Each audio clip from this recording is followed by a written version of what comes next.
Thank you, Carol. Good morning, everyone. Really pleased to be here today.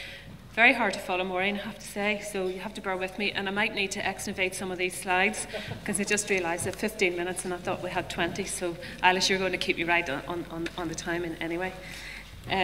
So, is this working? No? All right, okay. I'm going to just take some time this morning to talk a little bit about things that you've already heard about this morning already, collective leadership, co-production and improvement, and how I think they are the bedrocks which are going to underpin our practice as nurses and midwives in the future, and how they sit within the context of our delivering together a strategic plan for health and social care, which is now 3 years old.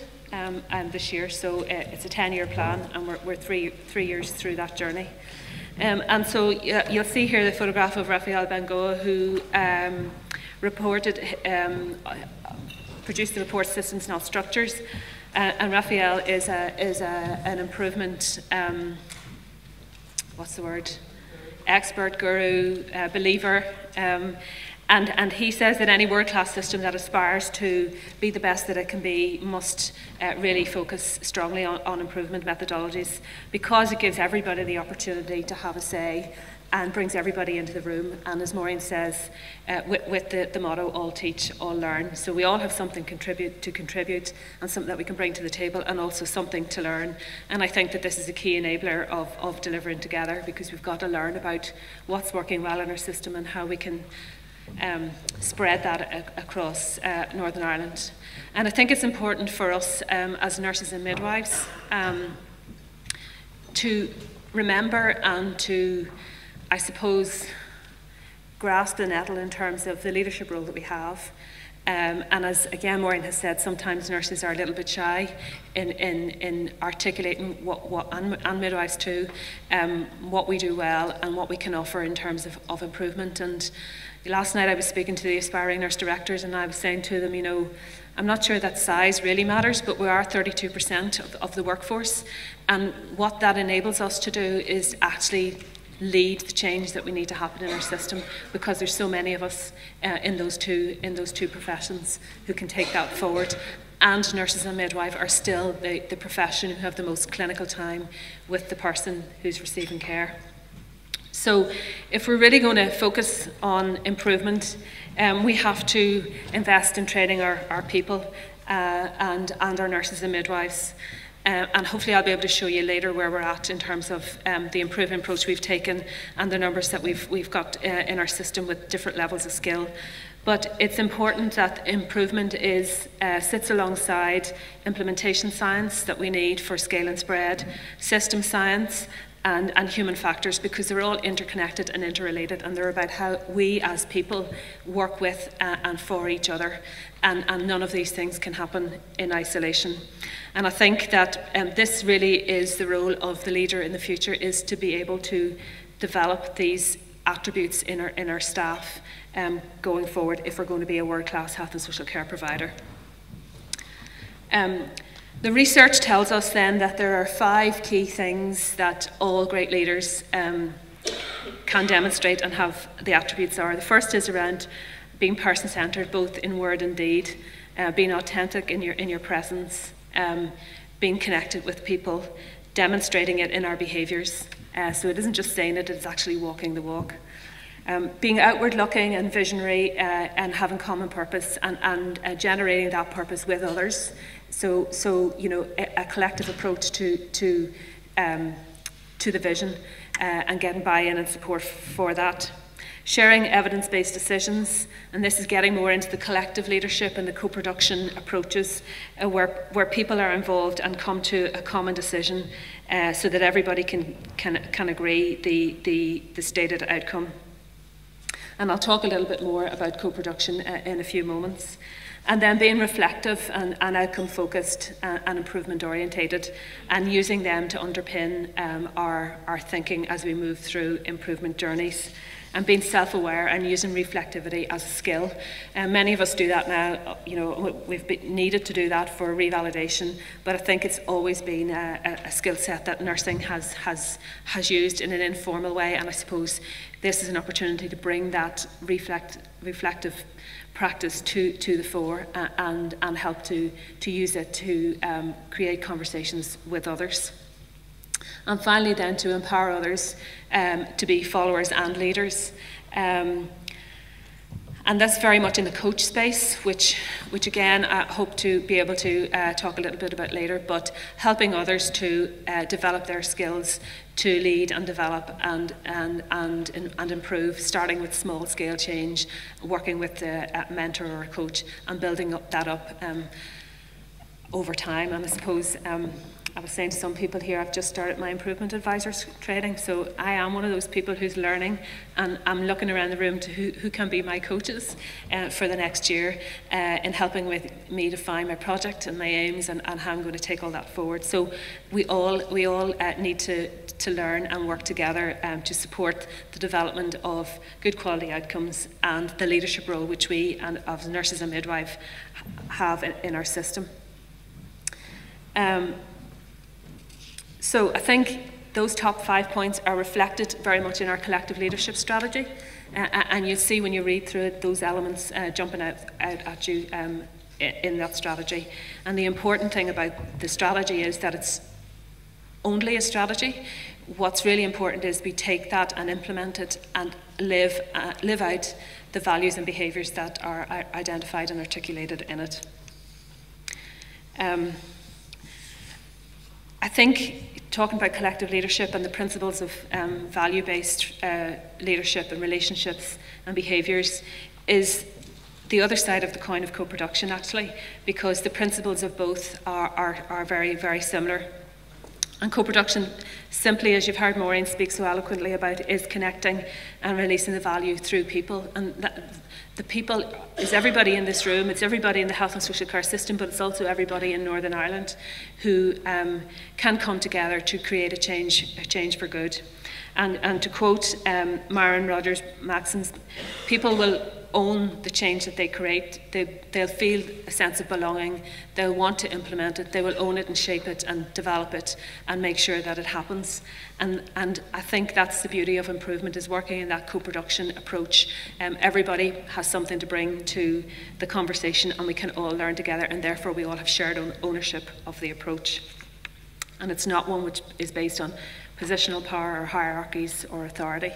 It's based on your experience and how you can bring that experience to the room.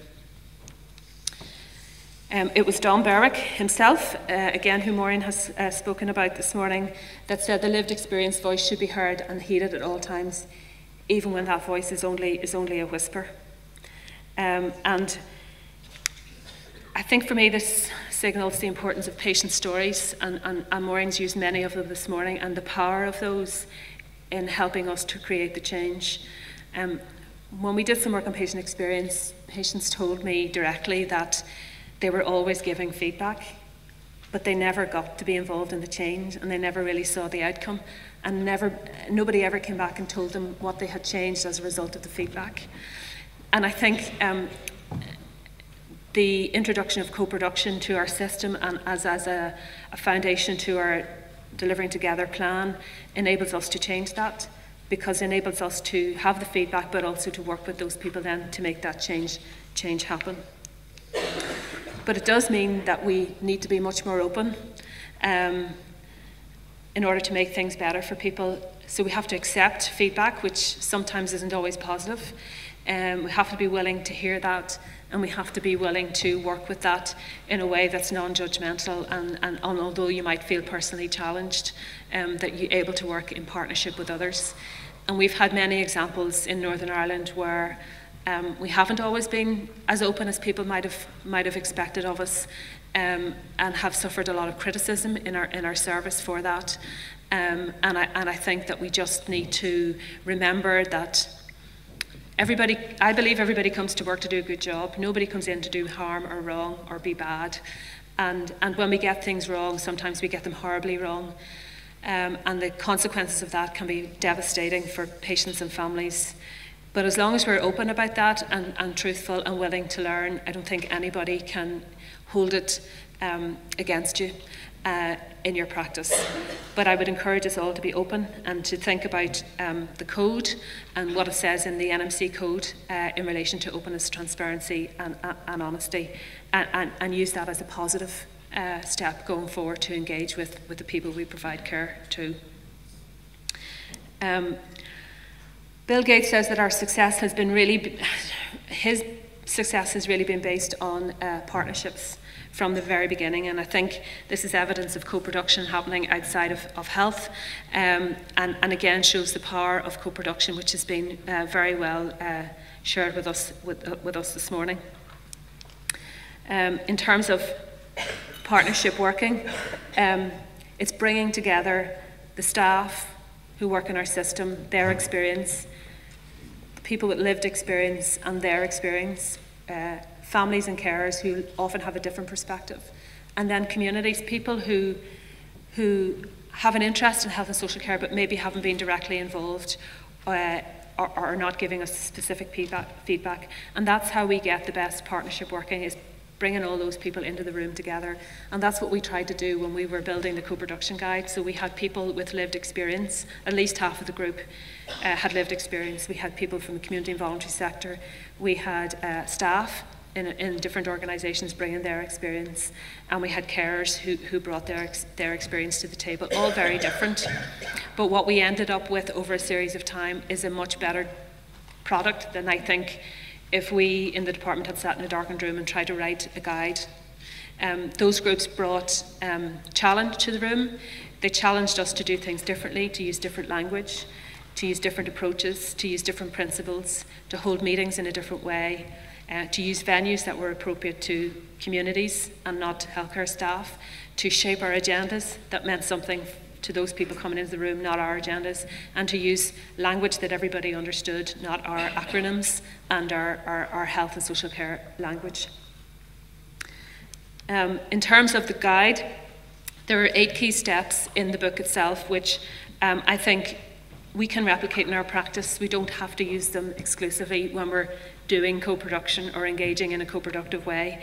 And they're about building relationships between people, really, really listening and being respectful of what others have to contribute, investing in building representative networks of people. So when you come to the room to co-produce, there is an expectation that you can engage with a network of people. So if you're coming as a nurse, that you have a network behind you that you can go back and test those ideas and share the learning and bring back more information to the table. Building an understanding of need through population profiling and reflecting lived experience, and making sure that there is enough people with lived experience in the room to be able to share that experience. Often what I see is people say to me, yes, we're co-producing, and when you ask about the makeup of the group, there's one person with lived experience and 20 healthcare professionals. And then I wonder, how does that one person feel about giving their feedback to 20 healthcare professionals who may not be in a place where they really want to hear what's being said? And often they've told us, I either haven't felt able to give the feedback, or I've given the feedback but I haven't felt listened to, or it hasn't been taken on board. So I think we have to rebalance those groups and those partnerships. Take time to appreciate the evidence and use the evidence in order to focus on the outcome. Develop a common vision and goal right from the start, having everybody in the room, not going to the room with terms of reference or a project plan that you've already developed before you've got to the co-production stage. Designing or redesigning new service solutions and accepting that, you know, if you've already got the answer, there isn't any point in trying to co-produce. If we're going to co-produce, it has to be because we want to get to an outcome that everybody can agree. Co-delivery solutions, particularly investing in peer and expert patient models and evaluating impact and learning together. So there are 8 of everything that's in the co-production guide. If that one page could be taken and if you try to implement that in practice, that would be really, really helpful. I think this slide just shows how aligned co-production is to collective leadership, and if it's to be fully realised, we need to invest in collective leadership to do that. I said I was going to exnovate some of the slides, and I'm getting Eilish's call, so I'm going to race through to the part that I want to talk about, which is Nursing Now. So Maureen already mentioned this. In collaboration with WHO and ICN, there is this global campaign to raise the status and profile of nursing, recognising that nursing has the ability to influence the outcomes, the health outcomes of people around the world. And we launched our campaign in January of this year. And our work streams, some of our work streams were around providing care, health care to homeless people, and nursing taking a lead role in that. Investing in leadership and quality improvement training for nurses, and looking at gender equality, and in particular promoting men in nursing. So I think that today, and the work I just want to talk about briefly now, I just want to show you how that fits under the Nursing Now banner. You'll know that we have the attributes framework, which we started to develop under the Quality 2020 leadership since 2012, and it sets out the skills that everybody in health and social care needs, recognising that everyone has a role. So all 66,000 staff have a role in quality improvement, that it's not exclusive to clinical staff or admin staff or security staff, it's everybody.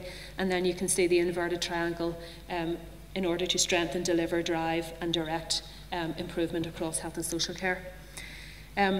So from 2012 until now, we have developed the framework. We launched that in 2014. We launched an e-learning platform in 2016, which took care of strengthening improvement, which was for everybody, all 66,000 people. And now we're focusing on key principles for designing capacity and capability for moving forward. And we're going to look to see how we would do that over the next 5 years. And what we did was IHI have a dosing formula, and we applied the dosing formula to our workforce in Northern Ireland. And really what this slide says to you is there's 65,500 people working in health and social care, 31,000 at bands 5, 6 and 7, 8,000 at band 8A and above, and then there are 92 people working at senior level. This isn't an exact science, and this has been taken from HRPTS, so it gives a broad direction of travel. The dosing formula says that we should have 5% of an organisation of 3,000 people who are trained as quality coaches and available to help and support others to do improvement projects, and that we should have between 15 and 20 quality experts for an organisation of 4,000. So if you take any of your organisation, I'll take the South Eastern Trust because it's the one I'm most familiar with, who has 11 to 12,000 staff in it, then you can quickly work out how many quality coaches and how many quality experts we need to drive improvement. And when we apply that to what we have at the moment, so we've lots of people trained at level 1, we've got middle managers who are trained in our level 2 improvement programme, we have senior leaders who are completing a level 3 programme, a regional programme across Northern Ireland, and we have a small number of improvement experts. But what we don't have are quality coaches and quality experts, coach experts.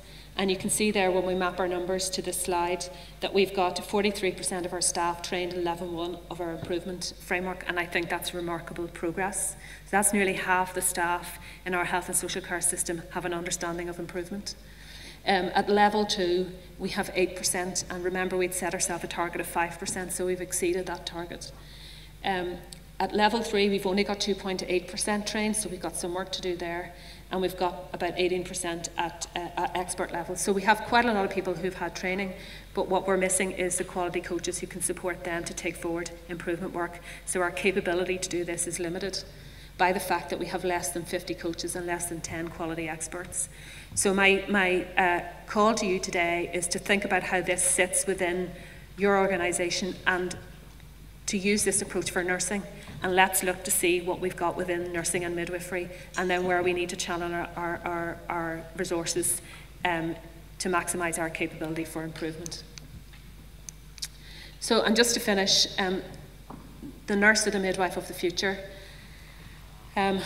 this is going to look very different as we move forward, which is why I think we need to underpin it all with quality improvement.